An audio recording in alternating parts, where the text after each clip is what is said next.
On this episode of ITAV, the future of cloud computing, both on campuses and abroad, what it means to bring your own device in your own meeting to the work, and where IT and AV can help businesses come out of COVID-19. All that and more. Next on ITAV. The network for the AV industry. What are you listening to? This is AV. This is AVNation. This is AVNation. This is ITAV, episode 43, recorded Thursday, June 25th, 2020. Have a plan. Support for AVNation is brought to you by Extron, industry-leading technology backed by world-class support. This is ITAV, the monthly look at the IT and AV sector and how they both come together. My name is Tim Albright. I am your host. With us to discuss the IT and the AV industry, my first guest is Mr. Derek Jonkus from Extron Electronics. Welcome, sir. Hey there, Tim. How's it going? Good, good. Also with us is our buddy, Mr. Sean Reed, independent, fantastic programmer, designer, and also one of our writers here at AVNation. So you can check out some of his work. He actually just posted a piece this past week. So welcome, sir. Thank you. Glad to be back. Also, you can check out his website, and we'll talk about it again, but really cool artwork on Astroman, so check that out. First story actually comes to us from our own website. The first annual Presence Summit is aimed at helping video communicators, and this is being put on by PTZ Optics in conjunction with Starin Marketing. Full disclosure, I'm actually speaking at this in a couple of weeks, so you can check that out. It's on July 15th. We'll put a link on this episode's page. You can go there. But really what I kind of find out here is, and Derek, we'll start with you on this. More and more video, and this goes without saying, right? Not only remotely as we're all working from home, but one of the underlying threads that are kind of weaved through all of these stories here recently in the last 3 months is the hybrid workplace, right? Where you've got folks who are working from home, who are working in the office, who are maybe working in a Starbucks somewhere, but this video all kind of gets pulled together, and eventually in the hybrid area, it's going to be pulled into the workplace and onto the corporate network. What are the IT and the technology managers here facing in the next 6 months to a year as this hybrid system kind of evolves? What are some of the challenges they're going to be faced with? I don't know. I think the first thing, the whole reason for this summit, from what I understand, is there's just a new appetite for video. Yeah. Video has just become more ubiquitous. It's kind of been transformative. It's nothing anyone could have strategically planned for, but something that everyone was forced to do in order to be able to have some business continuity or educational continuity. So I think folks are going to move away from, hey, we need to get a tactic to make sure we can support video communications in our enterprise or on our campus or for our students or our staff, to actually going back and saying, okay, now that I've caught my breath, can we actually go ahead and put together a strategy that allows us to kind of embrace this for the long term, not just in survival mode, but for something that is sustainable. And I think people could make some different choices with a little more education. And it sounds like what this Presence Summit is really all about. Yeah, and it really quickly, you mentioned the fact that we have to move beyond survival mode. Sean, a week before this actually is a partner webinar. This is for the integrators, the dealers. What can they do to help their clients as they all kind of work through this new reality of video first almost? I've had probably a half dozen conversations in the last 2 days on this very subject, and I keep saying the same thing. Everyone keeps talking about how we're going to transition to this new normal, but I said there's going to be another new normal after this one and another one after this one. And I will say this again, anyone who has spoken to me in the last 2 days or week has heard me say this. If you don't have a 1-year plan, 3-year plan, 5-year plan, 10-year plan for your company's technology rollout, you're not thinking appropriately. You need to have a plan to get through the rest of this year, which is going to be distancing. You're going to need a 3-year plan, which is going to either be we're still distancing or we're back in the office, and did we spend our money wisely that first year on changing everything but not having things for when things go back to normal or get worse. A 5-year plan for how we're going to get our ROI on the things we spent money on this year and 3 years, and then a 10-year plan on are we still going to be here and what are we doing now? Have we completely moved away from even having an office? That's not going to work for, say, manufacturing or healthcare, but for education, for technology companies, startups, co-working spaces. A lot of things are going to start to change and shift away from physical workspaces.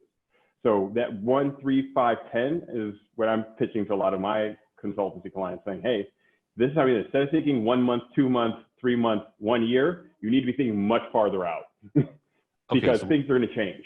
Let me ask you this, because I understand what you're saying, and probably 10 years ago I was on board with you. When I was a technology manager, I was 100% on that team. Right.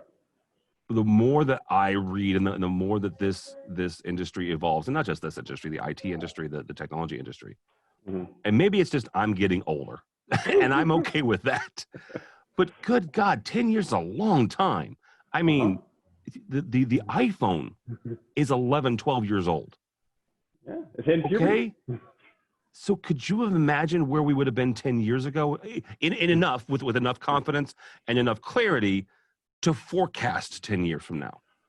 Well, it's different. It's not about saying what the technology would be. It's saying, I am sure my company will be here in 10 years. I don't know what it's going to be. I need to put in a lockbox X number of dollars to either hire the right people, buy the right things, build the right facility, that my business is ready a decade from now. It's not about trying to read the tea leaves and say, I'm Pharaoh and I'm going to see into the future. It's about saying, making sure that I am being Joseph, to ride the biblical. Very nice. Yeah.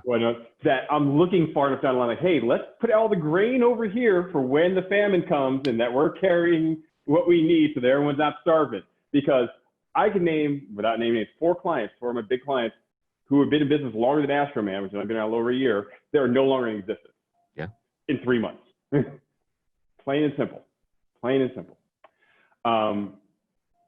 We can look at someone, I'm going to name drop somebody only because they need a job. Ben Shimwell from TCOM, who was there 11 and a half years. Yep. Everyone knows him. They let him go. Ben is one of the best people in this industry. There's no one who'll tell you otherwise. He's a mentor. He's a teacher. He's a genius engineer. He's also one of the sweetest, nicest men you'll ever meet. If they can let someone like him go, there is nothing for sure. And that's what I'm saying. 1, 3, 5, 10. That's a business. That's your programmers, your techs. If you're a tech at AVI Scale, Diversified, or even Bob's AV Garage, and your plan to stay being a tech for the next 3 years, chances are you will not have a job. If you don't have a plan to transition to something else, personally, professionally, as within that company or somewhere else, you're not thinking correctly. This industry is going to be around. It's going to metastasize and evolve at the same time, and you need to have a plan to move forward with it. I know people have been techs for 12 years, and they're happy being techs. Techs are going to go away as we transition to AV as a service and soft codecs. There will be no need to install anything. I have clients ask me how much will it take to get 1,000 huddle cams shipped out to all my workers and to just do a firmware update and get them all on whatever platform they're choosing to use. They're not looking at installing huddle rooms and conference rooms. They're thinking for the next year, everyone's at home. So let me just get them all a small camera and be done with it. That's where we have to change how we're thinking. The clients are thinking differently. And if our clients are not, as I've heard many people talk about, they were sitting in these meetings and people are like, well, why don't we just get a new Polycom system? And even the AV contractor told them, like, you don't need a Polycom system. You do not need to drop 6, 7 figures on hardware that no one's going to use because no one's in your office. So this is what I'm talking about, that 1, 3, 5, and then 10 going way down the line. Right. All right. Derek, one of the things that Extron does really well is education. You guys make really good products, but one thing that you are known for is the education in the industry. How does a manufacturer like Extron do what Sean's saying and help these techs and help everybody evolve themselves and take a look at that, if he's right, this 5 and 10 year plan where, yes, we are all still going to be here. Yes, there will still be an AV industry. It will evolve, though. It will not look the same because it doesn't look the same as it did 10 years ago. So beyond education, how do you take folks along when sometimes they didn't even like the digital transition from 10 years ago?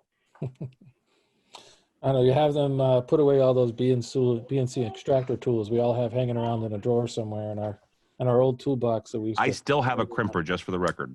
Oh, really? Yes. Well, at least tweakers are still valid. So that's tweakers are still valid. Still use those on all kinds of things. But the BNC extraction tool, I think I think just like Sean is mentioning, there's sort of an informational and I don't know, a transition that's occurring here, but wasn't the one you could necessarily plan for, but it was the one that was sort of foisted on everybody equally. You know, it was one of those things where it just began to happen and everyone had to adopt some way of being able to kind of move forward.